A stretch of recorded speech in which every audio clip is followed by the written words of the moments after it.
Le thème de notre session, comme vous le savez, portait sur la montée de l'antisémitisme.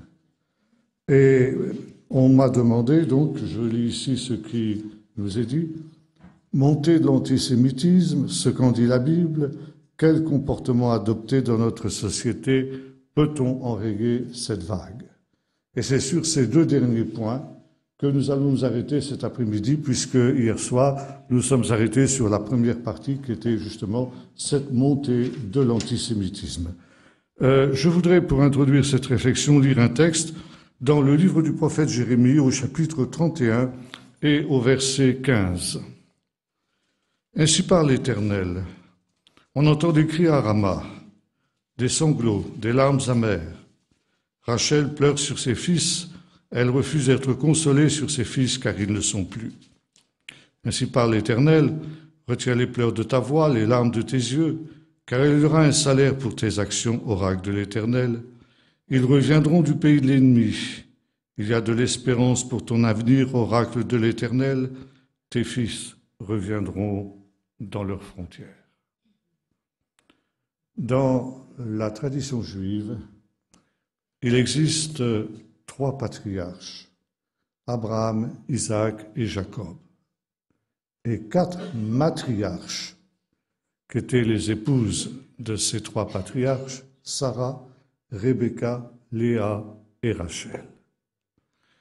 Ces trois patriarches sont ensemble enterrés à Hébron, dans une caverne que l'on appelle la caverne de Macpéla, qui avait été achetée par Abraham à un certain Éphron le Hiti, et qui a été la première possession du peuple d'Israël, si l'on peut dire, dans le pays promis, puisque jusqu'alors, Abraham ne possédait rien dans ce pays promis.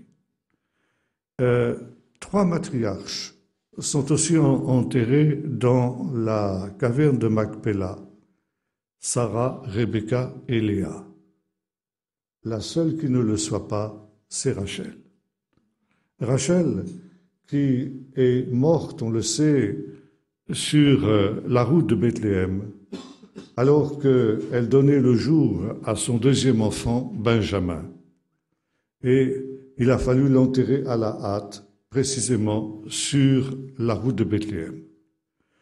Il aurait évidemment été possible, par la suite, de transporter son corps dans la caverne de Macpéla avec les patriarches. Cela ne s'est pas fait. Et jusqu'à aujourd'hui, Rachel se trouve dans un endroit qui est différent de tous les autres patriarches et matriarches d'Israël. Et la tradition juive nous dit ceci. C'est arrivé ainsi, pour que s'accomplisse cette parole que nous venons de lire dans le livre de Jérémie. On entend des cris à Rama. Rama, c'est à quelque distance de Bethléem. Des lamentations, des larmes amères. Rachel pleure ses enfants parce qu'ils ne sont plus. Et là, il est fait allusion à un incident qui s'est produit au sein du peuple d'Israël au moment de la première destruction de Jérusalem par le roi Nebuchadnezzar. Après la destruction de la ville, le roi a rassemblé des captifs qui devaient se rendre en Babylonie et il les a rassemblés à quelque distance de cet endroit qui est appelé Rama. Et la tradition juive nous dit que précisément Rachel a été enterrée à cet endroit pour qu'elle puisse assister au départ de ses enfants en exil et qu'elle puisse pleurer sur eux.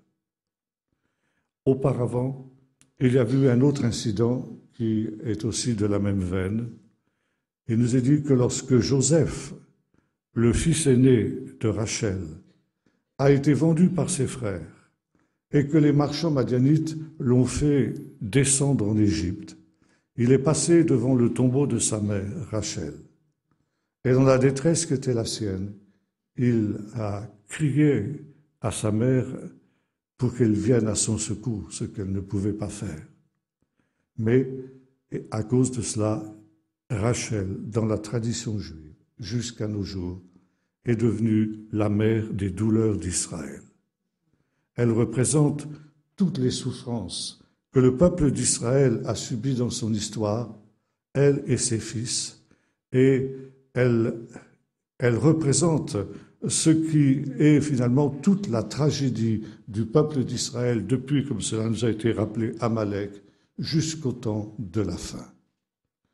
Et cette image de cette mère des douleurs, nous la retrouvons également dans la tradition chrétienne, avec l'image de la Mater Dolorosa. Ça veut dire la même chose, la mère des douleurs. Et vous connaissez tous, évidemment, ces tableaux qui ont inspiré plus d'un peintre, où l'on voit justement Marie, mère de Jésus, au pied de la croix, tenant dans ses bras son fils sans vie, mère des douleurs à l'image de Rachel. Et dans toute l'histoire de ces persécutions qui ont été celles du peuple d'Israël, cette image de la mère des douleurs, la Mater Dolorosa, revient constamment. Je me souviens notamment d'une femme que j'ai connue dans mes premiers voyages en Israël. C'était une rescapée de la Shoah. Elle s'appelait Hélène. Et cette femme avait été déportée par les nazis dans des camps de travail dès le début de la guerre. Après que son mari ait disparu dans les combats en Pologne, il avait été mobilisé dans l'armée polonaise et il était mort dans la première offensive nazie en Pologne. Elle était restée seule avec 2 enfants, un enfant qui avait 14 ans et un autre qui avait quelques mois peut-être, je ne me souviens plus exactement. Et cette femme donc était astreinte à un travail harassant par les nazis. Un soir qu'elle rentrait au camp après son travail, avait un attroupement autour de son fils aîné, ce fils qui avait 14 ans, et qu'il appelait en disant « Maman, maman, ils veulent me tuer !» Et impuissante, elle a assisté à la fusillade de son fils, fusillé sous ses yeux, tout simplement parce qu'il avait fait une faute à son travail. Et les choses ne s'arrêtent pas là. Quelques temps plus tard, cet enfant qui était encore un jeune enfant, disons il avait peut-être 2-3 ans, c'est elle qui avait fait une faute à son travail. Et pour la punir, un SS a saisi son fils et devant elle, il va écraser la tête à coups de botte. La mère des douleurs, la Mater Dolorosa. Plus près de nous, j'évoquerai une tragédie du même genre. C'était au moment de l'Intifada, lorsque les terroristes palestiniens faisaient sauter les autobus, les hôtels, les restaurants, etc. Il ne se passait pas, au moment de cette soi-disant paix d'Oslo, il ne se passait pas une semaine sans qu'il y ait quelques attentats avec de très nombreuses victimes. Et ce soi-disant processus de paix a provoqué plus de victimes civiles que toutes les guerres d'Israël qui avaient précédé.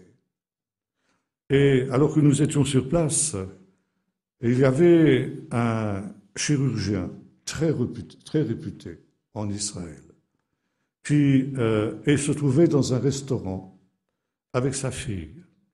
Cette fille devait se marier le lendemain. Et ce chirurgien avait voulu passer une dernière soirée en tête-à-tête avec sa fille avant son mariage. Et nous étions sur place lorsque nous avons entendu une terrible explosion. Et le lendemain, nous avons appris que ce médecin et sa fille étaient morts dans l'attentat. Ce jour, qui devait être un jour de joie, un jour d'allégresse, s'était transformé en un jour de deuil. Et vous voyez ici, nous retrouvons ce que le prophète nous dit. Rachel pleure ses enfants parce qu'ils ne sont plus. Et le christianisme est malade, et il est malade d'Auschwitz. Il est malade de la Shoah.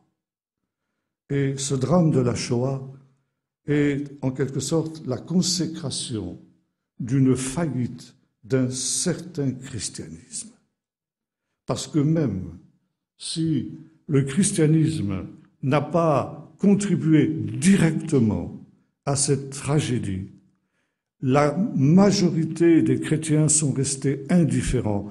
La majorité des autorités chrétiennes sont restées indifférentes en face du drame. Et l'on dira, mais ils ne savaient pas si ils savaient. On sait aujourd'hui qu'ils savaient. Il y a eu suffisamment de témoignages pour que l'on connaisse la tragédie qui était en train de se passer dans ces camps de la mort nazis, et la plupart des autorités chrétiennes des grandes églises n'ont pas levé le petit doigt pour venir en secours à ces malheureuses victimes. Et depuis ce temps, de cette tragédie-là, le christianisme ne se remet pas. Et je doute qu'il ait d'ailleurs la possibilité de se remettre de cette tragédie. C'est un théologien chrétien qui s'appelait Kurt Hubert qui a écrit un livre, il y a quelques années de cela, qui portait ce titre « La question chrétienne après Auschwitz ». Non plus la question juive. Jusqu'alors, il était question de la question juive. Et ce théologien dit, en réalité, la question juive n'est pas une question juive, c'est une question chrétienne. C'est une question qui est posée au christianisme. Et cette question est la suivante. Quelle est la continuité entre l'anti-judaïsme chrétien, entre la judéophobie chrétienne et la Shoah?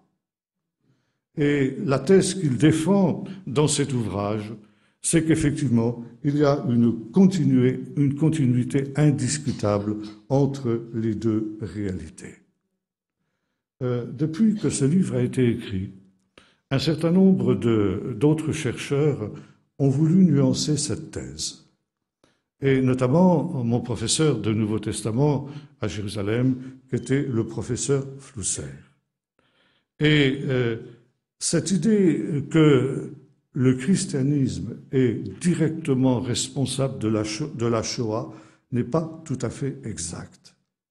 Et le professeur Flusser défendait la thèse que la Shoah n'est devenue possible parce que les peuples d'Europe ont cessé d'être chrétiens. Ce n'est pas en tant que chrétiens que les nazis ont persécuté les juifs, mais c'est en tant que gens qui étaient anti-chrétiens, par conséquent on pourrait dire anti-Christ. Nous avons vu hier que l'Europe des Lumières, qui est née au XVIIIe siècle, a vu dans le judaïsme un élément de danger parce qu'il était un élément étranger au génie européen. Et il est vrai, et ça, il faut le reconnaître, nous l'avons dit hier, qu'il y a une responsabilité des chrétiens dans la diabolisation des Juifs. Le Moyen-Âge, en particulier, s'est ingénié à diaboliser les Juifs. Luther, nous l'avons vu hier, s'est aussi ingénié à diaboliser les Juifs, et cette diabolisation a permis justement ensuite la venue d'Hitler. Hitler a joué sur cette détestation qui s'était instaurée dans le cœur des chrétiens et de gens qui n'étaient plus chrétiens, mais qui finalement étaient marqués par un certain nombre de stéréotypes, de clichés en ce qui concernait justement ce qu'étaient les Juifs. Mais il faut savoir que la Shoah n'a été possible que parce que l'Europe du XXe siècle avait en réalité cessé d'être chrétienne. Et ça, il faut le répéter, parce que comme je l'ai dit tout à l'heure, ou plutôt hier, les choses ne sont pas forcément blanches et noires. Et aujourd'hui, il y a une tendance au sein du christianisme à vivre dans une espèce de autoflagellation permanente pour ce qui concerne justement la Shoah. Et il est important que nous réalisions ce qu'ont été les véritables responsabilités du christianisme dans cette tragédie, mais pas aller au-delà de ce qu'a été la vérité. Oui, il y a une responsabilité du christianisme dans cette tragédie, dans le sens que nous avons dit, à savoir cette diabolisation du peuple d'Israël qui a fait que finalement on a accepté sans réagir la solution finale. Mais en même temps, la solution finale n'était pas quelque chose qui était issu du christianisme, mais qui était au contraire opposé à l'enseignement du christianisme lui-même. Nous avons hier parlé de l'affaire Dreyfus et nous avons dit notamment que beaucoup de grandes églises, l'Église romaine en particulier, s'est dressée contre Dreyfus. Et déjà à cette époque-là, ça n'était plus un anti-judaïsme chrétien qui se manifestait à l'endroit du capitaine Dreyfus. Mais l'Église romaine a essayé de surfer sur cette vague d'un antisémitisme nouveau qui était l'antisémitisme des Lumières, à savoir justement cette idée qu'un juif qui était forcément quelqu'un qui était étranger dans l'Europe des Lumières ne pouvait pas être fiable, ne pouvait pas être un homme auquel on faisait confiance, le juif comme Judas, et par essence un traître en puissance. Par conséquent, puisque Dreyfus était juif, il était forcément l'auteur de la trahison que les services secrets français venaient de détecter. Et aujourd'hui, justement, nous retrouvons aussi cette même idée. L'antisémitisme moderne, là on parle d'antisémitisme, puisque nous avons vu hier que l'antisémitisme en tant que tel commence au XVIIIe siècle, n'est pas la continuité de l'antijudaïsme médiéval, mais le résultat de la sécularisation de l'Europe. Ça veut dire du fait que l'Europe tourne le dos à ses racines judéo-chrétiennes. Ça, c'est une chose qu'il faut absolument souligner. Et aujourd'hui, nous assistons au retour massif de ce vieil antisémitisme à cause justement de l'accélération de cette sécularisation de notre société européenne. Et par conséquent, il n'est pas étonnant que l'on voit ressurgir aujourd'hui cette idée d'un antisémitisme qui rejaillit. Nous avons vu hier qu'une des raisons de la haine du juif, depuis les origines jusqu'à nos jours, c'est la haine de la Torah de Dieu. Parce que Dieu est un Dieu moral et qu'il exige de ces créatures humaines qu'elles soient aussi des êtres moraux, Dieu leur donne un code moral qu'est la Torah. Bon, la morale, aujourd'hui, c'est sa mauvaise presse, n'est-ce pas? Y compris d'ailleurs dans les milieux chrétiens et y compris dans les milieux évangéliques.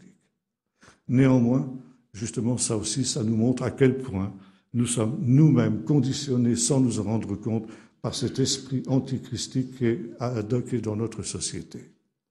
Et il y a un tournant très important dans notre histoire, c'est mai 68. Mai 68 qui tournait autour d'un slogan qui s'affichait sur tous les murs de France à cette période-là, « Interdit d'interdire ». Ça veut dire révolte contre tout ce qui était contrainte, contre tout ce qui est loi, c'est-à-dire d'abord et avant tout contre toute loi morale et spirituelle. Mais pas seulement, finalement, contre toute forme de loi. Et une personne qui a vécu cette période racontait que pendant ces événements de mai 68, il est sorti avec sa voiture et soudain, alors que le feu était rouge et vert pour lui, une voiture a brûlé le feu rouge à toute vitesse et donc est passée, lui brûlant la priorité. Alors évidemment, il a pilé et la voiture a pilé aussi et finalement, le pire a été évité.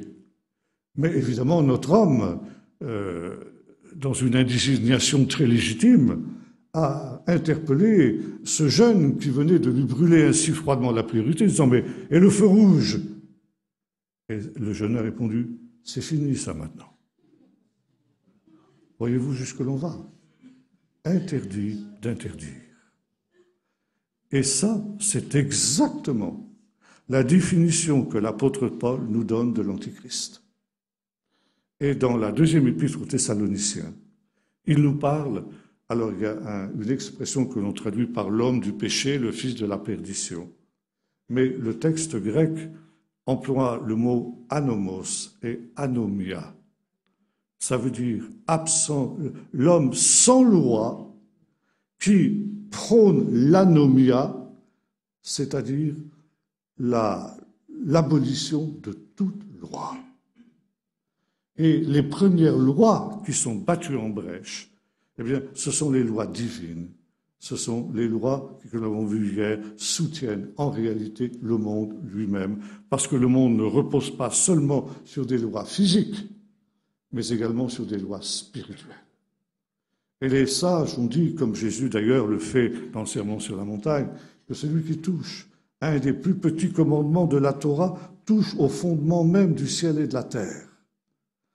Et ce n'est pas sans raison que les livres de l'Apocalypse, on a étudié ça notamment quand nous étions à Münster, nous disent que dans ces temps qui sont les temps de la fin, la terre est bouleversée, la terre chancelle comme un homme ivre, même les cieux, les étoiles tombent du ciel, etc. Pourquoi ? Parce que les lois physiques qui soutiennent justement l'univers, qui sous-tendent l'univers, sont remises en cause. Pourquoi sont-elles remises en cause ? Parce que les lois spirituelles et morales qui aussi les sous-tendent ont d'abord, elles, été mises en cause. Et aujourd'hui, tous ces problèmes d'environnement, d'écologie, etc., sont effectivement le début de cette évolution et le résultat de ce slogan diabolique « interdit d'interdire ». Malheureusement, slogan que nous pouvons retrouver aussi aujourd'hui dans nos églises. Et je me souviens d'un incident qui m'a été aussi rapporté, alors que se tenait en septembre, il y a quelques années de cela, à l'ONU, l'Assemblée générale de l'Organisation des Nations Unies. Tous les ans, en septembre, les représentants des 120 et quelques nations qui constituent l'ONU, eh bien, ont une assemblée générale à New York, au siège de l'organisation. Et cette année-là, au début de la session, un représentant de l'organisation est monté à la tribune et a déclaré ceci. J'ai une très bonne nouvelle à vous annoncer.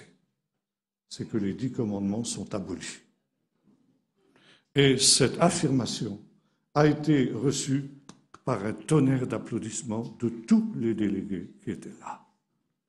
La révolte, la grande révolte contre Dieu. Et parce qu'il y a révolte contre la Torah, il y a révolte contre le peuple de la Torah. Le peuple qui est le garant de la Torah et le peuple qui maintient la Torah pendant toute son existence, à savoir justement le peuple d'Israël. Et depuis mai 68 en particulier, après que l'on ait redécouvert, comme je l'ai dit, la place d'Israël dans le christianisme, que le christianisme ait fait son mea culpa, notamment avec Vatican II, qu'on ait aboli l'accusation de déicide, que Israël ait été en quelque sorte réhabilité. Depuis quelques années maintenant, on assiste à un retour en arrière, comme si, effectivement, la Shoah n'avait jamais eu lieu. On avait honte de la Shoah, et maintenant, eh bien, finalement, comme je l'ai expliqué hier, la Shoah est une chose finalement normale, puisque, après tout, les Juifs ne sont pas meilleurs que les nazis parce qu'ils persécutent le pauvre peuple palestinien. Et le christianisme retourne aujourd'hui à son ancienne théologie. Malgré les progrès de Vatican II, il y a aujourd'hui détérioration des relations judéo-chrétiennes. Un retour à l'état d'avant Vatican II, et les Juifs sont maintenant déprivés de leur propre histoire.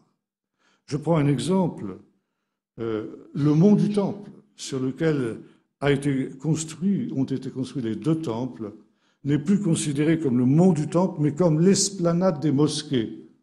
Et dans tous les bulletins d'information, dans tous les journaux, dans toutes les télés, on ne vous parlera jamais du mont du Temple, mais bel et bien de l'esplanade des mosquées. Et la participation des chrétiens, des hommes d'Église à l'assaut politique, médiatique contre Israël est quelque chose qui a profondément choqué la communauté juive aujourd'hui. Et aujourd'hui, ce rapprochement avec l'islam est une véritable autodestruction du christianisme. Jamais les autorités religieuses, que ce soit les autorités romaines ou que ce soit les autorités des grandes églises protestantes, n'ont protesté contre les actes terroristes qui sont réalisés contre Israël. Et on va même jusqu'à mettre en doute la légitimité d'Israël dans son propre pays. Et le palestinisme est devenu aujourd'hui, on pourrait dire, la véritable religion de l'Europe décadente. Le peuple palestinien est devenu une sorte de peuple christique. Ça veut dire qu'il prend la place du Christ. Et on sait que dans la tradition chrétienne, le Christ a été persécuté par les méchants juifs qui l'ont crucifié. Eh bien, aujourd'hui, la Palestine, la pauvre petite Palestine, est elle-même crucifiée par les méchants juifs qui ont autrefois crucifié Jésus. Les Juifs d'aujourd'hui, ce sont les mêmes que ceux de l'époque de Jésus. Ils ont la même haine de tout ce qui n'est pas eux. Et dans des caricatures que l'on trouve aussi dans certains journaux occidentaux, mais surtout dans des journaux des pays d'Orient, on voit justement la Palestine sous la forme d'une jeune femme crucifiée sur une croix, sur une étoile de David, dans laquelle il y a une croix gammée qui est insérée. Et il y a cette idée que la question de la Palestine, comme on le dit aujourd'hui, est la seule réalité qui empêche l'établissement de la paix sur la terre. Le seul conflit qui existe encore aujourd'hui, c'est le conflit pour la Palestine. La guerre froide est terminée, la situation pourrait être idyllique, et le seul danger de guerre, c'est le Moyen-Orient aujourd'hui. Et le Moyen-Orient, finalement, c'est la question israélo-arabe. On oublie que ce conflit n'a rien à voir avec ce qui se passe en Iran, avec ce qui se passe en Irak et en Syrie avec Daesh, mais finalement, on ramène tout à ce qui concerne Israël. Par conséquent, il faut détruire Israël, et en détruisant Israël, la Palestine vivra, et le monde entier connaîtra une ère de paix, d'harmonie, et ce sera le paradis sur terre qui sera réalisé. Nous sommes ici dans une religion diabolique d'une Europe décadente où, effectivement, le peuple, soi-disant peuple palestinien, a acquis un statut de peuple christique. Alors, ça, c'est la situation.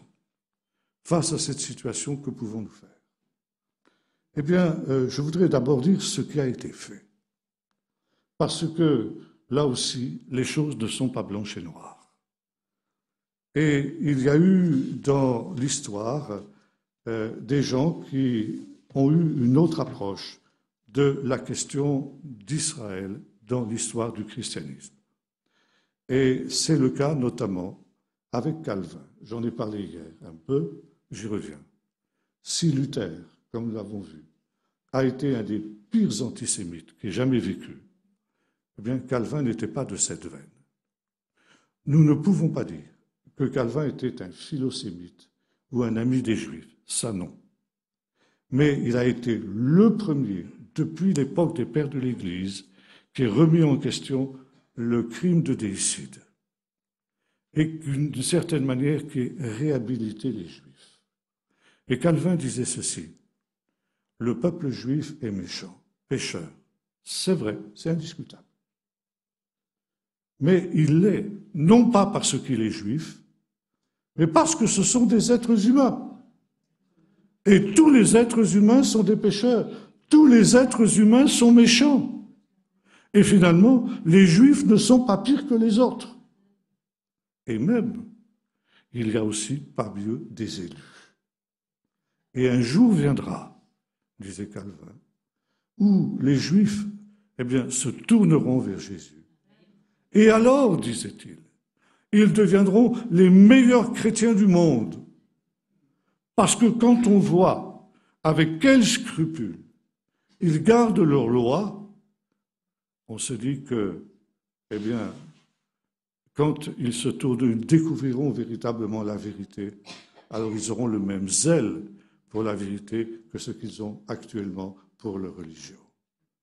Et dans une lettre qu'il écrivait à la fin de sa vie à un de ses amis, Calvin disait ceci, j'aimerais que nos protestants aient le même scrupule vis-à-vis de ce que la Bible ordonne, les mêmes scrupules que ceux qu'ont les Juifs. Par exemple, qu'ils respectent le dimanche aussi bien que les Juifs respectent le Shabbat, qu'ils soient fidèles dans justement la charité vis-à-vis des autres, de la même manière que les Juifs pratiquent la charité vis-à-vis de leurs pauvres. Ça continuait comme ça.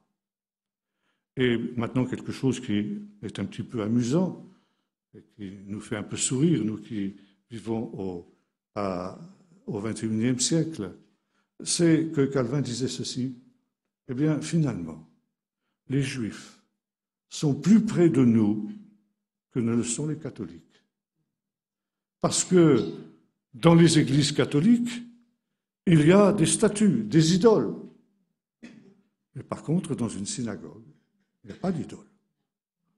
Et Calvin disait, j'hésiterais à entrer dans une église romaine, mais je n'hésiterai pas à entrer dans une synagogue. Parce qu'en même temps, dans la synagogue, ce qui est prêché, c'est finalement quelque chose auquel moi, protestant, je peux dire amen, en tout. Il n'y a rien qui soit contraire à l'enseignement de la parole de Dieu. Au contraire, c'est la parole de Dieu. Incomplète, certes, mais néanmoins qui est là. Et, disait-il, les Romains, au contraire, eux, pratiquent une idolâtrie intolérable parce qu'ils prétendent qu'un morceau de pain devient leur Dieu. Ils se prosternent devant ce morceau de pain et après ils le mangent. Ils mangent leur Dieu. C'est de l'anthropophagie. Bon. Ça allait un peu loin. C'est un peu amusant aujourd'hui. Mais c'est exactement ce qu'ils pensaient.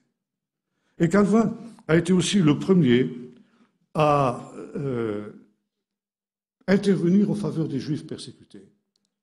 À cette époque-là, en France et en Suisse, où il résidait, il n'y avait plus de Juifs. Ils avaient été chassés au XIVe siècle par Philippe le Bel, et il n'y avait plus de Juifs dans toutes ces régions-là.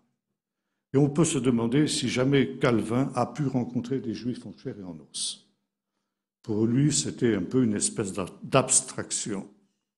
Mais il savait qu'il y avait des Juifs qui étaient persécutés, notamment en Allemagne et dans tous ces pays, la Pologne et tout, l'Espagne aussi, qui venait d'expulser ces Juifs, etc. Et Calvin, qui savait qu'on persécutait les Huguenots, notamment en France, plaidait en faveur des Huguenots, mais en même temps, il plaidait pour les Juifs, pour qu'on cesse aussi de persécuter les Juifs dans les pays dans lesquels ils se trouvaient.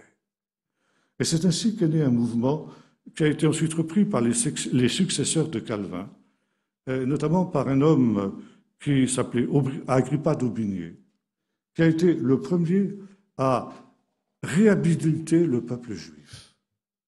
Et en même temps, s'est passé en France une situation tout à fait unique dans l'histoire du christianisme. Il y a quelques années de cela, j'ai rencontré une chercheuse israélienne, qui s'appelle Madame Myriam Yardeni, qui venait de recevoir le prestigieux prix d'Israël. C'était en 1999. Le prix d'Israël, c'est un prix qui est attribué le jour de l'indépendance chaque année à une personne chercheuse scientifique ou dans le domaine littéraire, etc., n'importe quoi, qui a contribué à améliorer l'image du peuple d'Israël dans le monde. Et Madame Yardeni, cette année, a reçu le prix pour un livre qu'elle venait de publier et qui s'appelait Huguenots et Juifs. Moi, qui suis un ancien descendant de Huguenots, qui est dans ma famille un galérien pour la foi, je me suis précipité chez cette dame et j'ai acheté ce livre. Et elle m'a reçu très gentiment. Nous avons longuement parlé, elle était très heureuse de rencontrer un descendant de Huguenots. Elle m'a raconté comment elle avait été amenée à écrire ce livre. C'était une organisation, une maison d'édition plus exactement, qui se consacre à publier des ouvrages de chercheurs qui étudient justement ce phénomène de la judéophobie à toutes les époques. Madame Yardeni est professeure d'histoire à l'université de Haïfa, spécialiste de l'époque moderne, c'est-à-dire du XVIe, XVIIe siècle. Et en tant que spécialiste de cette période, qui est aussi, comme on le sait, la période de la Réforme, cette maison d'édition lui avait demandé d'écrire un livre sur l'antisémitisme des Huguenots. Donc, elle a entrepris des recherches sur les Huguenots. Et à sa grande surprise, comme elle me l'a expliqué, elle a constaté que les Huguenots étaient le seul mouvement chrétien dans toute l'histoire du christianisme qui n'ait jamais été antisémite. Elle n'a pas trouvé de traces d'antisémitisme chez les Huguenots français. Et voyez-vous, ça c'est quelque chose que moi qui m'a parlé d'une manière très forte. Parce que dans la conception que les Juifs ont du christianisme, le christianisme, plutôt l'antijudaïsme théologique, est inhérent à la doctrine chrétienne. Et même d'aucuns vont dire que le Nouveau Testament lui-même est anti-judaïque. Et par conséquent, tous les mouvements chrétiens sont marqués par cet anti-judaïsme-là. D'où justement cette demande de cette maison d'édition qui lui avait demandé d'écrire un livre sur l'antisémitisme des Huguenots. Et voilà, surprise de cette chercheuse. Le protestantisme français de cette période a été le seul mouvement de l'histoire de tout le christianisme, à part évidemment le 1er siècle, qui n'ait jamais été marqué par cet antijudaïsme théologique. Ce qui ne veut pas dire qu'il n'y avait pas des stéréotypes, ça oui. Mais disons, de doctrine qui diabolisait les Juifs, il n'y en avait pas. Et cette dame s'est posé la question, mais pourquoi? Pourquoi le christianisme, le protestantisme français est-il le seul mouvement qui ait échappé à ce poison de l'antijudaïsme? Et sa conclusion était la suivante. Parce qu'entre les Juifs et les Huguenots, il y a une communauté de destin. Les uns et les autres ont été persécutés pour leur foi. Dans l'Europe du Nord, après un temps de lutte plus ou moins long, le protestantisme a réussi à s'imposer et devenir majoritaire. Dans l'Europe du Sud, c'est l'inverse. Italie, Espagne, Portugal, qui étaient très marqués par le catholicisme, lorsque le protestantisme a essayé de s'implanter dans ces pays, il a été immédiatement éradiqué et étouffé. En France, qui est située au centre de l'Europe, entre l'Europe du Nord et l'Europe du Sud, il y a un phénomène tout à fait unique qui s'est produit. Le protestantisme n'a pas réussi à s'imposer comme dans les pays du Nord, mais il n'a pas été éliminé comme dans les pays du Sud. Il a continué à exister, mais il a continué à exister en tant que minorité, et qui plus est, minorité persécutée. Et bien encore une fois, que les Huguenots français n'aient jamais eu l'occasion de voir de Juifs en chair et en os, puisque ils avaient été chassés, comme je vous l'ai expliqué tout à l'heure, eh bien, spontanément, le protestantisme français s'est identifié à l'histoire du peuple juif.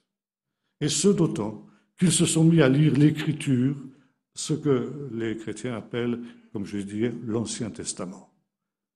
Et l'épopée d'Israël l'épopée de Josué, par exemple, l'épopée de Daniel et ses amis persécutés pour leur foi, etc., est quelque chose qui a énormément parlé aux Huguenots français.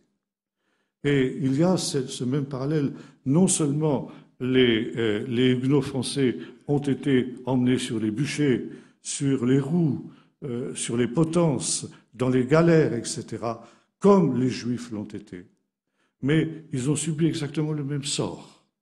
Et notamment, au moment de la révocation de l'édit de Nantes, eh bien, le peuple huguenot français s'est retrouvé dans la même situation que les Juifs d'Espagne qui ont été chassés par les rois catholiques d'Espagne en 1492. 1492, c'est la plus grande tragédie que le peuple d'Israël ait connue dans son histoire, à part la Shoah, mais c'était le peuple juif avait deux solutions. Ou les Juifs d'Espagne se convertissaient au catholicisme et pouvaient rester sur place, ou ils devaient fuir, n'importe où. Et cela en abandonnant tous leurs biens. Et c'est ainsi que s'est créée une situation dramatique en Espagne, notamment ce qu'on appelait les maranes, c'est-à-dire des Juifs qui, officiellement, se sont convertis au catholicisme, mais en réalité sont restés fidèles secrètement à leur foi. C'est pour combattre ces gens-là, considérés comme hérétiques, que l'Inquisition a été instituée. Et si un Juif était pris à pratiquer une coutume juive, eh bien, c'était le bûcher. Une petite anecdote pour montrer jusqu'où les choses allaient. C'était devenu un véritable système totalitaire où le moindre fait et geste de ce qu'on appelait Cristianos Nuevos, c'est-à-dire les nouveaux chrétiens, c'est-à-dire les anciens juifs qui étaient en principe devenus chrétiens. Ils étaient surveillés à tout instant, leurs moindres faits et gestes. Et un jour, il y avait une femme qui ne supportait pas la viande de porc. Donc elle ne mangeait pas de porc. Non pas pour des raisons religieuses, mais parce que son estomac ne le supportait pas, tout simplement. Or, cela a été rapporté à l'Inquisition, et l'Inquisition a dit, eh bien, en fait, c'est parce qu'elle pratique des coutumes juives. Alors on l'a arrêtée, on l'a torturée. Et vous savez, quand vous étiez torturé, vous finissiez par avouer tout ce qu'on voulait. Et cette femme a avoué qu'effectivement, elle ne mangeait pas de porc pour des raisons religieuses. Résultat, à cause de son estomac, elle s'est retrouvée sur le bûcher.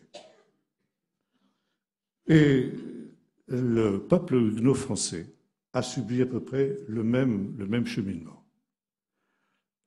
En 1685, l'édit de Nantes a été révoqué. Et exactement le même processus a été mis en marche. Les Huguenots qui voulaient rester en France devaient obligatoirement se convertir au catholicisme. Et ceux qui voulaient rester protestants devaient quitter la France avant une certaine date et s'exiler. Et il y a eu aussi ce même drame dans la communauté huguenote française.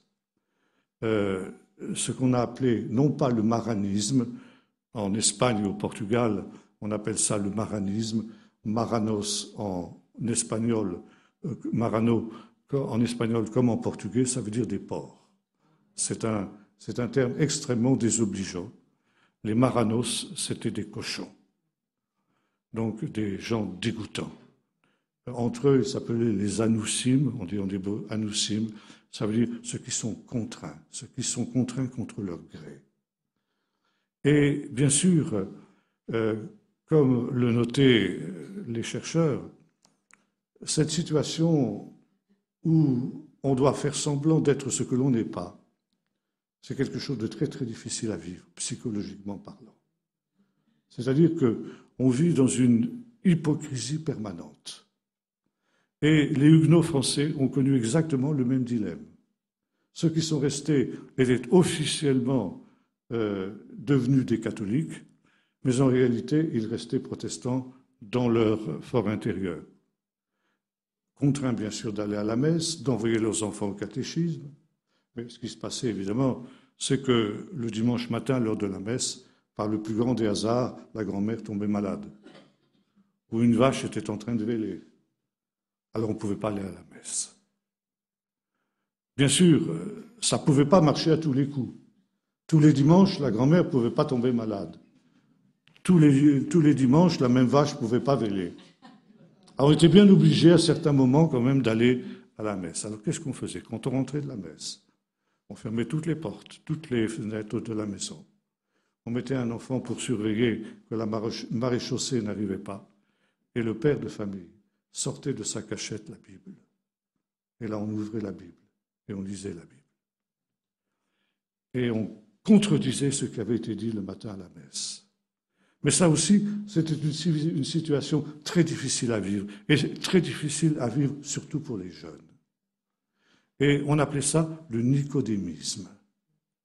Et Madame Yardeni, la chercheuse israélienne à laquelle je faisais allusion il y a un instant, a dépouillé à la fois la littérature marane, donc juive, de cette période qui a suivi l'expulsion des Juifs d'Espagne, et ce qui a été finalement un pas que les protestants ont essayé de faire de plus. Au début, le culte, c'était le culte dans la maison, le culte familial, dans le plus grand secret. Et puis après, on s'est enhardi et on a fait des réunions publiques dans des lieux secrets. C'est ce qu'on appelait le culte du désert. Désert, parce qu'on choisissait des endroits déserts, ça, de bouche à oreille, on annonçait tel jour, il y aura à telle heure une réunion secrète à tel endroit. Et que ces réunions, certaines d'entre elles, notamment dans mon pays, le Poitou, pouvaient rassembler des milliers de personnes. Vous imaginez. On a aujourd'hui, dans nos réunions à nous, du mal de rassembler 20-30 personnes pour des réunions de prière. À cette époque-là, en pleine persécution, au risque de leur vie, des milliers de personnes se rassemblaient. C'est ce qu'on appelait les cultes du désert. Et il y avait ces prédicants qui disaient les thèmes principaux, c'était en quelque sorte Dieu nous châtie. Dieu nous envoie cette persécution parce que nous ne sommes pas fidèles à sa parole. Et notamment parce que nous sommes comme Nicodème. Nous vivons un double jeu. Nous sommes officiellement catholiques et en réalité, nous ne le sommes pas. Et par conséquent, nous n'osons pas prendre parti pour Dieu. Nous sommes tièdes, comme il est écrit dans la lettre à l'église de Laodicée. Et Dieu nous châtie. Dieu nous châtie en nous envoyant la persécution. Et il nous châtie pour notre bien. Et la preuve que nous sommes le peuple de Dieu, c'est que nous sommes châtiés. Parce qu'un père châtie son enfant parce qu'il les aime. Les catholiques ne sont pas persécutés, ne sont pas châtiés parce qu'ils ne sont pas des enfants de Dieu. Mais nous sommes châtiés parce que nous sommes des enfants de Dieu. Repentons-nous et Dieu enlèvera le châtiment. Et quand on lit ce qui était écrit dans la littérature des Juifs d'Espagne et du Portugal, les maranes d'Espagne et du Portugal, c'est exactement le même son de cloche. Nous sommes persécutés parce que nous sommes des gens qui jouons le double jeu. Mais en permettant que nous soyons persécutés, Dieu montre que nous, les Juifs, nous sommes le véritable peuple de Dieu. Parce que Dieu est notre Père, il nous châtie comme un père châtie ses enfants. Ça, c'était pour ceux qui étaient restés en Europe. Et aussi bien du côté juif que du côté huguenot, à cette période-là, c'est-à-dire, disons, au XVIIe siècle, eh bien, un certain nombre de juifs et de huguenots ont fui. Ont fui dans les pays d'Europe voisins qui acceptaient de les accueillir. On appelait ça le refuge. Et un des pays des refuges le plus prisé, c'était les Pays-Bas, les Provinces-Unies que l'on appelait, et notamment Amsterdam. Amsterdam, qui était à cette époque-là la capitale intellectuelle de l'Europe. On appelait Amsterdam la République des lettres. Et aussi bien les Huguenots que les Juifs qui se sont retrouvés à Amsterdam, ils avaient la même destination l'un comme l'autre, eh bien, représentaient l'élite des pays qu'ils avaient quittés. Les Huguenots représentaient l'élite de la France, les Maranes représentaient l'élite de l'Espagne et du Portugal. Et ces pays, aussi bien la France que l'Espagne et le Portugal, ne se sont jamais remis, jusqu'à aujourd'hui, de cette expulsion des Juifs et des Huguenots. Et ces deux entités, Juifs et Huguenots, qui se sont rencontrés à Amsterdam, eh bien, se sont retrouvés pour la première fois dans l'histoire. Parce que, comme je l'ai dit, depuis le XIVe siècle, il n'y avait plus eu de Juifs en France. Ça avait recommencé avec Louis XIV, justement, ici, après la conquête de votre région, après le traité de 1648, quand cette partie de la rive gauche du Rhin a été rattachée à la France. Là, on a gardé les Juifs sur l'insistance de Colbert, qui avait dit, attention, si vous chassez les Juifs, ça va être l'effondrement de l'économie de la région. Et finalement, le roi s'est laissé convaincre. Mais voyez-vous, à Amsterdam, dans cette République des lettres, l'élite du monde juif et l'élite du monde huguenot français se sont rencontrés.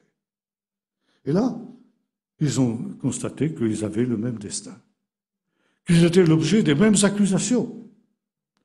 Par exemple, que juifs et huguenots avaient les pieds fourchus comme le diable, parce que c'était des êtres diaboliques. Et en Bretagne, au début du siècle dernier, il y avait encore les rares protestants qui habitaient en Bretagne, où, à l'école, leurs petits camarades leur demandaient de se déchausser pour voir si vraiment ils avaient les pieds fourchus comme le diable. Aussi bien juifs que huguenots sentaient le soufre, l'enfer. Même si vous sortiez de votre douche, vous sentiez l'enfer, parce que ce sont des êtres diaboliques. Et bien entendu, juifs et huguenots savaient bien que ce n'était pas vrai. Et se sont dit, si ce n'est pas vrai pour nous, pourquoi ce serait vrai pour les autres? Et voyez-vous, à Amsterdam, dans cette rencontre entre juifs et huguenots, eh bien, il y a eu une collaboration entre juifs et huguenots qui s'est créée et qui a été une protestation contre les accusations qui pesaient, les mêmes accusations qui pesaient sur les uns et sur les autres. Et c'était l'époque où a été inventée la presse. Alors il y avait les gazettes quotidiennes, il y avait les mercures qui étaient mensuels, et puis il y avait les almanachs qui étaient annuels. C'était écrit en français parce que le français était ce qu'est l'anglais aujourd'hui à cette époque-là, c'est-à-dire la langue diplomatique de l'époque. Et les protestations ont été répandues dans toute l'Europe. Et la liberté, qui est née un siècle plus tard, le respect de la liberté de conscience, de la liberté de culte, c'est quelque chose qui a été posé dans cette Europe du XVIIe siècle par cette collaboration des Juifs et des Huguenots. Et en cela, le protestantisme français a un rôle extrêmement important dans ce qu'a été l'époque moderne, l'Europe moderne. Et en tant que descendants des Huguenots, nous avons, nous, un rôle unique à jouer auprès du peuple d'Israël. C'est justement de leur dire, non, l'antijudaïsme n'est pas une fatalité du christianisme. On peut être chrétien sans être véritablement quelqu'un qui a la haine d'Israël. Et moi-même, qui étais élevé dans un milieu huguenot, je peux dire que jamais, que ce soit dans ma famille ou que ce soit à l'école du dimanche, nous n'avons eu le moindre préjudice contre les Juifs. Et c'est la raison pour laquelle les Huguenots ont été à côté de Dreyfus au moment de l'affaire Dreyfus et ont été aux côtés du peuple d'Israël au moment de la Shoah. Et ça aussi, c'est quelque chose de très important. Parce que lors de la Shoah, s'il est vrai malheureusement que nous l'avons vu que la majorité des chrétiens est restée indifférente au drame qui se produisait, il y a eu un mouvement que l'on appelle en Israël le mouvement des justes des nations. En hébreu, ça se dit Chassidei Umot Haolam. C'est une notion qu'on trouve déjà dans le Talmud depuis longtemps. Et cette idée est la suivante. C'est qu'un goy, un non-juif, qui n'a pas forcément la connaissance de la Torah d'Israël, mais qui spontanément fait ce que la Torah demande, et notamment qui va secourir un juif parce qu'il est juif et sauver la vie d'un juif, devient un juste des nations. Et ce juste des nations, s'il a sauvé une seule vie de juif, est aussi saint que le grand prêtre le jour du Kippour. Et de fait, pendant la Shoah, pendant cette période terrible de la Shoah, eh bien, sont surgis ce qu'on appelle encore aujourd'hui en Israël les Juifs des nations. Ces gens qui ont sauvé l'honneur du christianisme face à l'indifférence de la plupart des peuples européens. Il y a aujourd'hui répertorié à Yad Vashem environ 16 000 justes des nations. Il y en a vraisemblablement beaucoup plus qui ne sont pas encore répertoriés. Ce sont les véritables héros de cette période terrible. Ils ont combattu sans armes, sans avoir la moindre chance de se défendre. Personne ne les contraignait à entrer dans cette dimension-là. Ils se sont exposés, eux et leurs familles, pour des gens qu'ils ne connaissaient même pas. Et ils sont le seul rayon de lumière qui a brillé dans cette période terrible. Certains disaient qu'ils bénissaient Dieu parce qu'il a permis cela pour que nous puissions connaître les Juifs. Et pourquoi? Parce qu'ils n'étaient pas des étrangers pour nous. Des justes des nations, il y en a eu dans toutes les religions. Il y a eu des catholiques, il y a eu des libres penseurs, et il y a eu des protestants. Néanmoins, le protestantisme français, là aussi, a joué un rôle unique, bien que minoritaire. Quand le maréchal Pétain, après la défaite de 1940, a proclamé les lois antiracistes, antisémites, le président de la fédération protestante de l'époque, qui s'appelait le pasteur Bugner, est allé faire une démarche auprès du maréchal et l'a supplié d'abolir ces lois scélérates. Et lorsque le maréchal a refusé, il a envoyé une lettre secrète à tous les pasteurs protestants de France pour leur demander d'entrer en résistance aux côtés des Juifs, à n'importe quel prix, y compris s'il le fallait par la violence. Et le protestantisme français, qui a retrouvé ses vieux instincts du temps de la persécution à laquelle il a été soumis après la révocation de l'édit de Nantes, eh bien, s'est engagé en tant que tel aux côtés des Juifs. Je dis, il y a eu beaucoup de catholiques, beaucoup de libres penseurs, qui ont aussi été des justes des nations, mais ils ont été à titre individuel, tandis que le protestantisme a été engagé dans cette résistance au titre de protestantisme dans son ensemble. Je ne dis pas que ça et là, il n'y ait pas eu quelques pasteurs qui aient été pétainistes. Oui, ça existait aussi. Mais c'était l'infime minorité. Et dans mon Poitou natal, mon père me racontait comment, justement, des réseaux de résistance s'étaient créés et les pastorales qui rassemblaient les pasteurs ne traitaient plus de questions théologiques à cette époque-là, mais comment, justement, sauver les Juifs et les faire passer soit en Espagne, avec des contrebandiers espagnols qui les emmenaient là-bas, soit en Suisse ou éventuellement aussi en Angleterre. C'était les pays de refuge qui étaient possibles à ce moment-là. Et voyez-vous ici, il y a eu quelque chose de tout à fait unique en ce qui concerne la vocation du protestantisme français.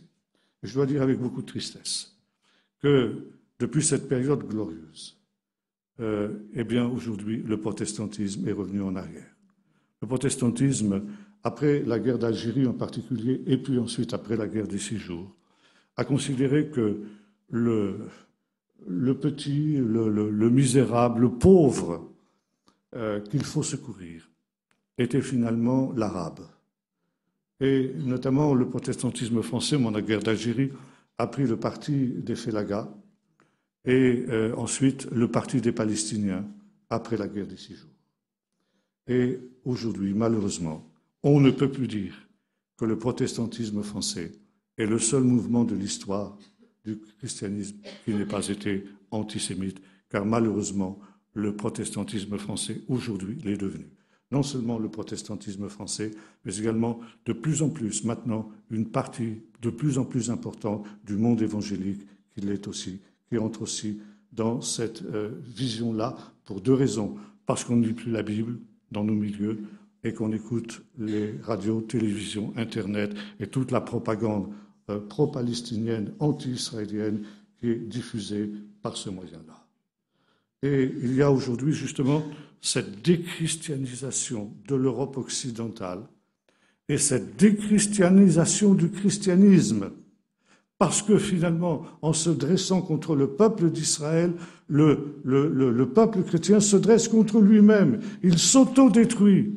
Et c'est une déchristianisation du christianisme auquel les chrétiens participent eux-mêmes. Ils participent à leur propre extermination, à leur propre destruction.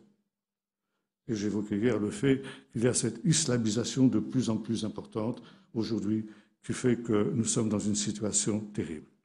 Et le professeur Flusser, déjà en ce temps-là, donc ça remonte à plus de 50 ans maintenant, disait il y a une Europe rebelle à Dieu qui met en danger à nouveau l'existence physique des Juifs. Et quand on dit, parlant de la Shoah, plus jamais ça, eh bien si, on est en train de repréparer ça. Et ça, il ne faut pas être naïf, il ne faut pas être aveugle, il faut savoir que c'est en train de se préparer. Et le professeur Flusser disait à ses étudiants, contrairement à ce que pense la majorité des Juifs, vous avez plus à craindre d'une Europe déchristianisée que d'une Europe christianisée. L'Europe christianisée a été terrible vis-à-vis des Juifs, c'est vrai. Mais elle l'a été au nom de la doctrine de saint Augustin. Saint Augustin a élaboré dans l'Europe médiévale un statut spécial pour les Juifs. Il faut savoir que l'Europe médiévale était une société qui se voulait homogène. Ça veut dire où tout le monde était chrétien par la naissance. Et on n'admettait pas la moindre hérésie. Souvenez-vous de l'histoire des Cathares, souvenez-vous de l'histoire des Vaudois, etc. On n'admettait pas la moindre déviance de ce que devait être la pensée générale, la pensée unique, pourrait-on dire. Et dans cette Europe, qui était homogène, il y avait un seul élément hétérogène, c'était le peuple juif. Le peuple juif a pu exister en tant qu'élément hétérogène dans l'Europe. Pourquoi ? Parce que l'on considérait que le peuple juif était le peuple des frères aînés. Et ce n'est que lorsqu'on s'est rendu compte, à la fin du Moyen-Âge, que le peuple d'Israël, à côté de la Bible, avait un autre livre qui était le Talmud, que le juif a été diabolisé.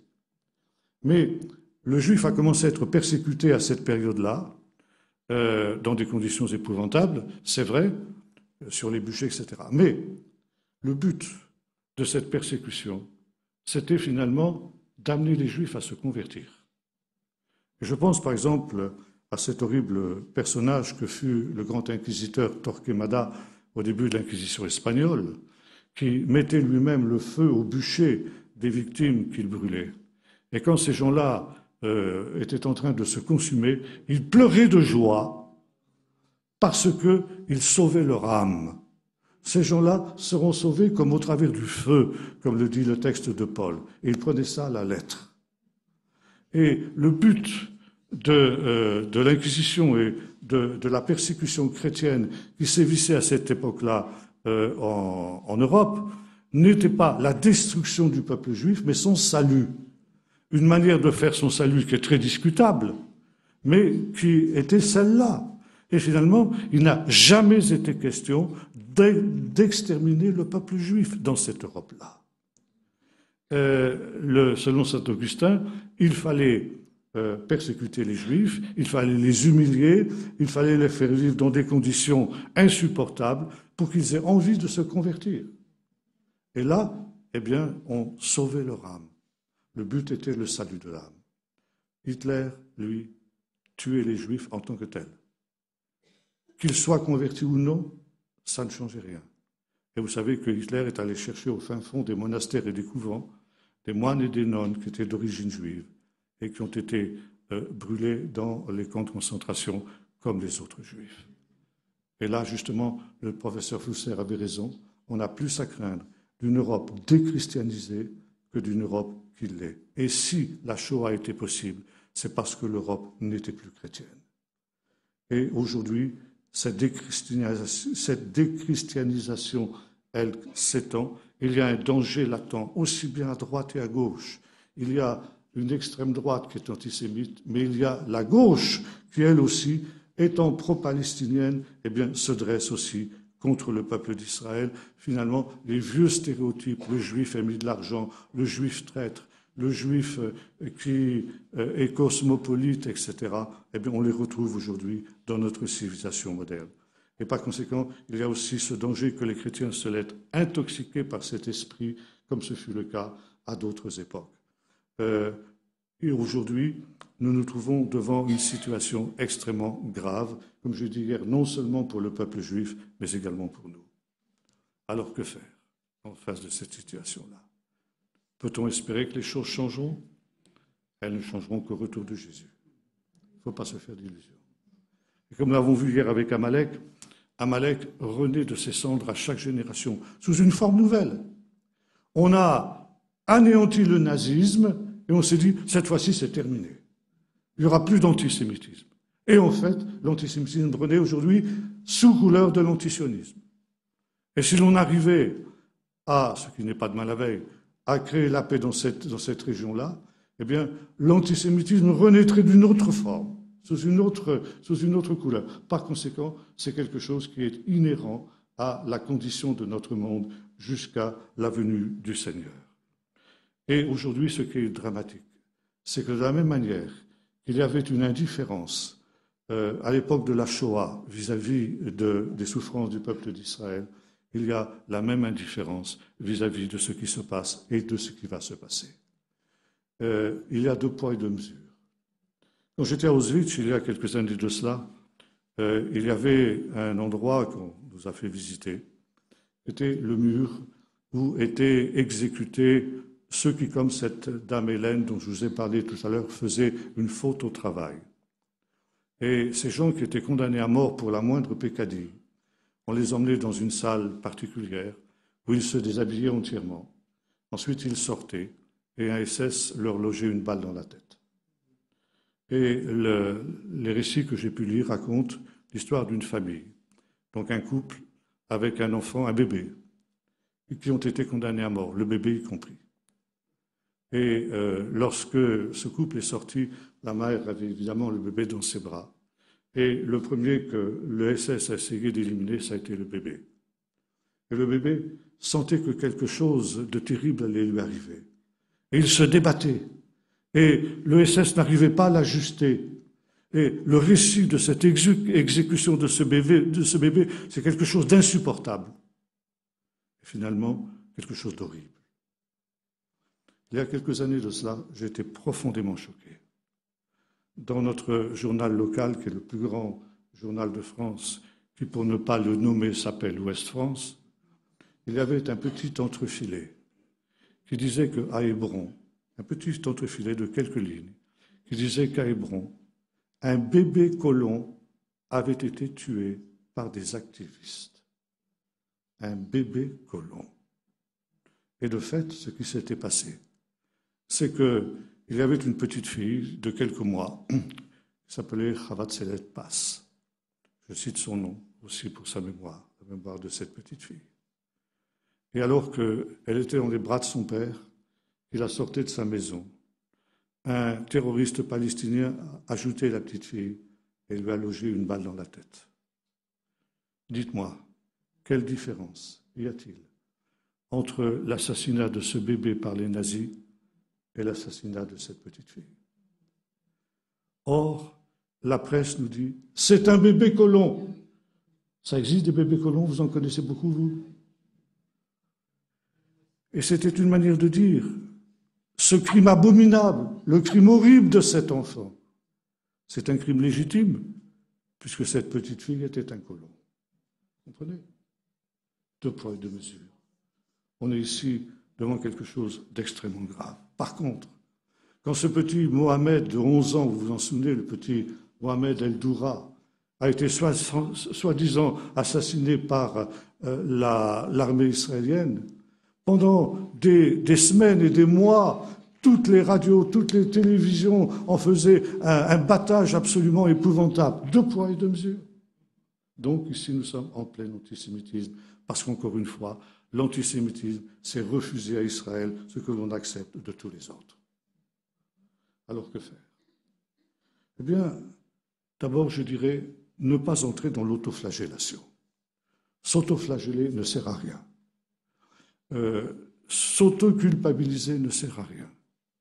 Il y a quelques années de cela, les sœurs de Darmstadt, je ne sais pas si vous connaissez ces sœurs qui sont des sœurs protestantes qui ont vécu la Shoah aussi et qui ont à cœur de réparer le mal que le peuple allemand a fait au peuple juif, avaient organisé à Yad Vashem, c'est-à-dire à l'Institut qui s'occupe de la Shoah, une grande célébration de repentance du peuple d'Israël. Ils m'avaient invité à y participer.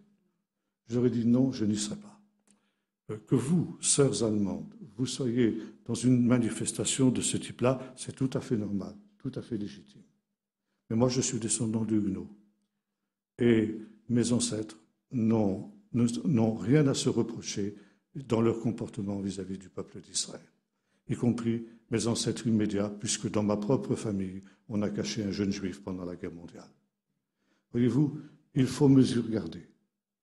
Il y a eu des choses horribles, mais il y a eu des choses magnifiques aussi dans cette période-là. Et ça, il faut aussi le dire. Il faut le dire aux jeunes générations. Il faut que les générations savent qu'il y a eu ces traits de lumière pendant cette période terrible. Et par conséquent, qu'aujourd'hui, eh bien, c'est une interpellation. Le grand péché de ce qu'a été le christianisme dans cette période, nous l'avons vu, ça a été beaucoup plus que la participation directe, l'indifférence. Et aujourd'hui, c'est le même risque. Participation directe, il n'y en aura pas, mais il peut y avoir de notre part une indifférence.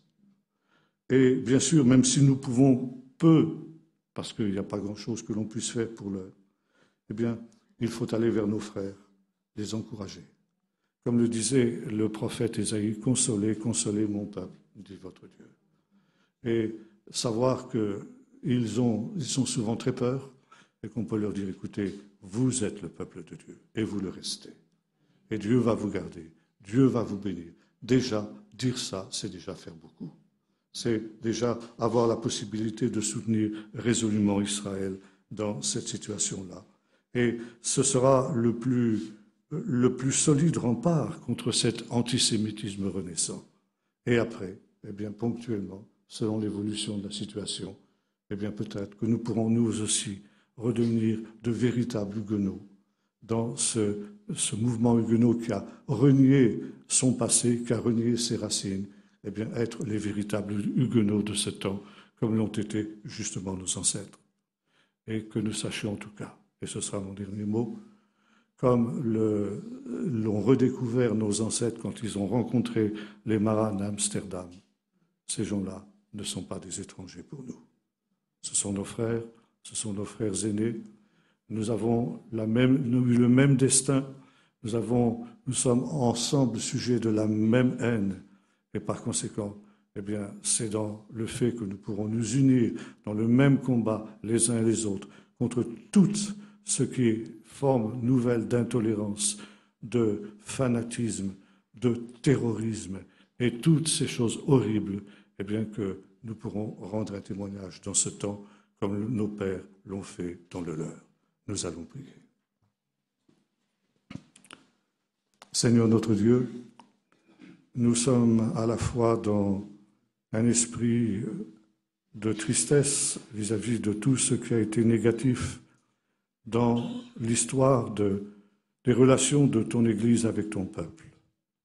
Et en même temps, Seigneur, nous sommes reconnaissants pour tous ceux qui ont eu un autre esprit, pour tous ceux qui se sont levés pour se tenir aux côtés de ton peuple, pour Calvin, pour ses descendants, pour Pierre Bell, pour tous ces gens qui, à Amsterdam, se sont tenus à côté des Juifs pour promouvoir cette tolérance dont nous avons pu jouir jusqu'à ce temps.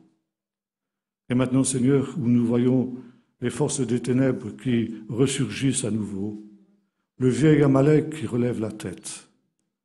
Seigneur, tu veux que nous tirions des leçons du passé. Et Seigneur, s'il y a eu beaucoup d'indifférence de la part d'une grande partie de ton peuple, nous te remercions, Seigneur, pour à la joie qu'est la nôtre d'appartenir à ce mouvement qui a été le seul qui n'ait pas persécuté ton peuple. Seigneur, au moment où ce peuple retourne, ce protestantisme retourne à ses anciens démons, Seigneur, nous te prions que tu suscites une nouvelle race de huguenots qui, eux, se tiendront sur la brèche. Et de ceux qui aussi pourront montrer à ton peuple que, contrairement à ceux qui l'ont cru, on peut être de véritables chrétiens tout en étant des amis du peuple d'Israël. Et donne-nous d'être ainsi, Seigneur, des signes d'espérance pour ton peuple, des signes de consolation, des signes du royaume qui vient au nom de Jésus.